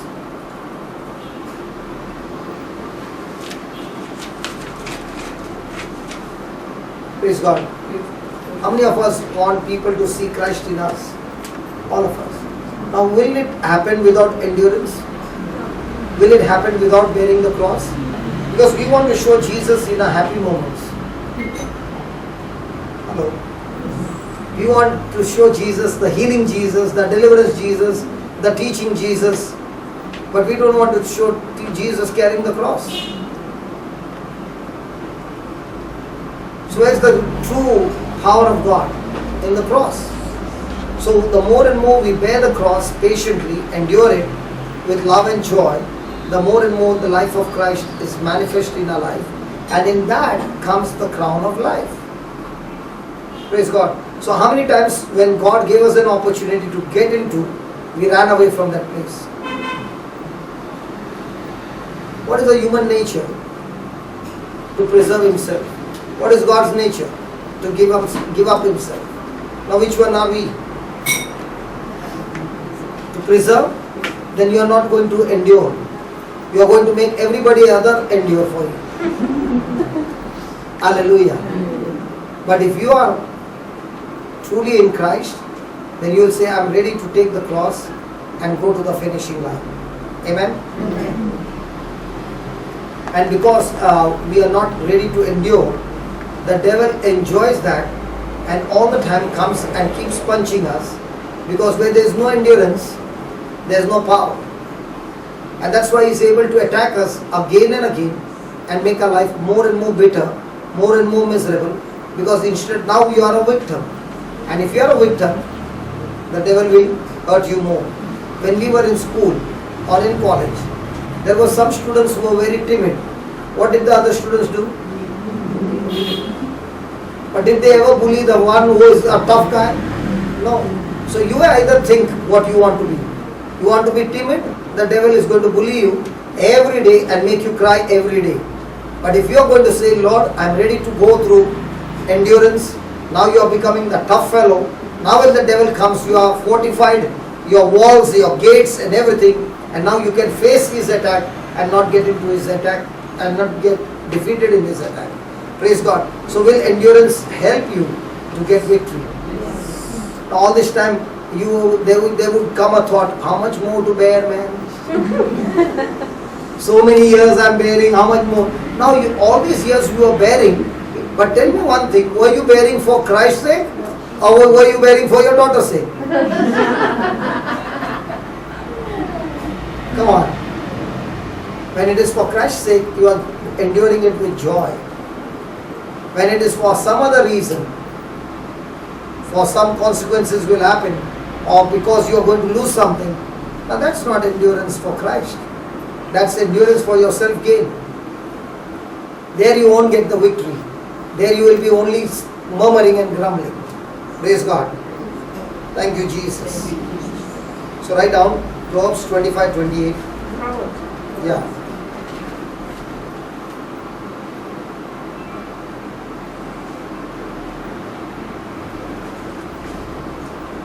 Yeah, read it.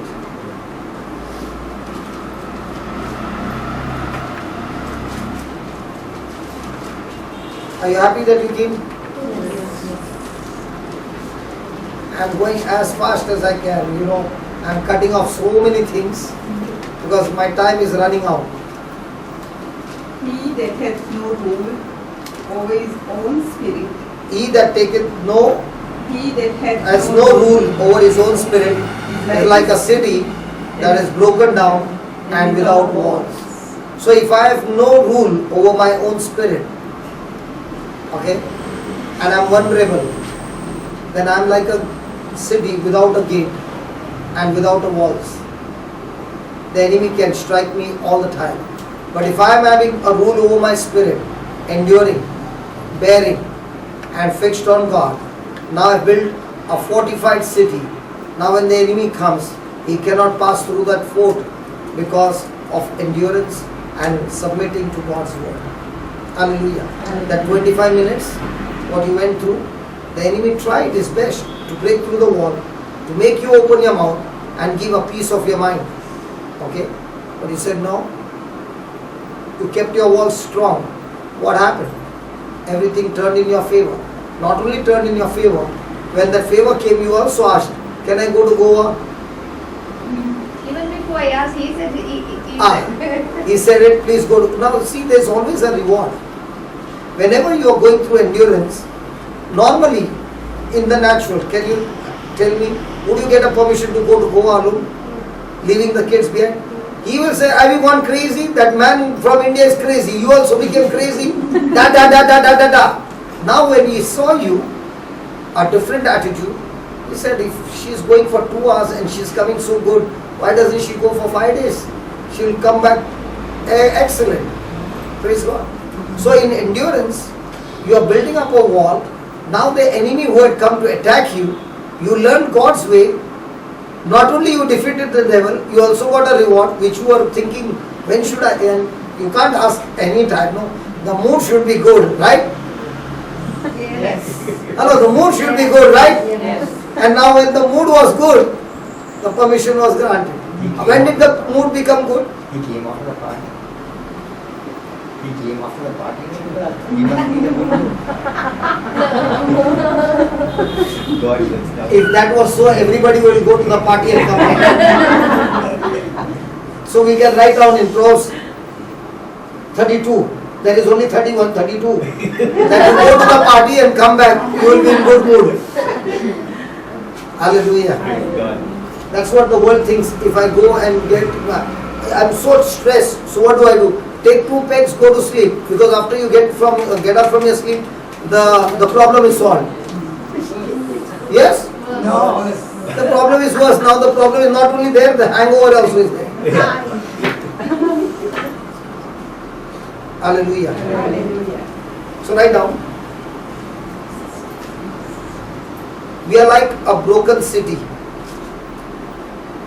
We are like a city broken down. We are like a city broken down without walls. Anytime the devil wants to come, against us, he just walks right in. He just walks right in. There are no gates. There are no doors.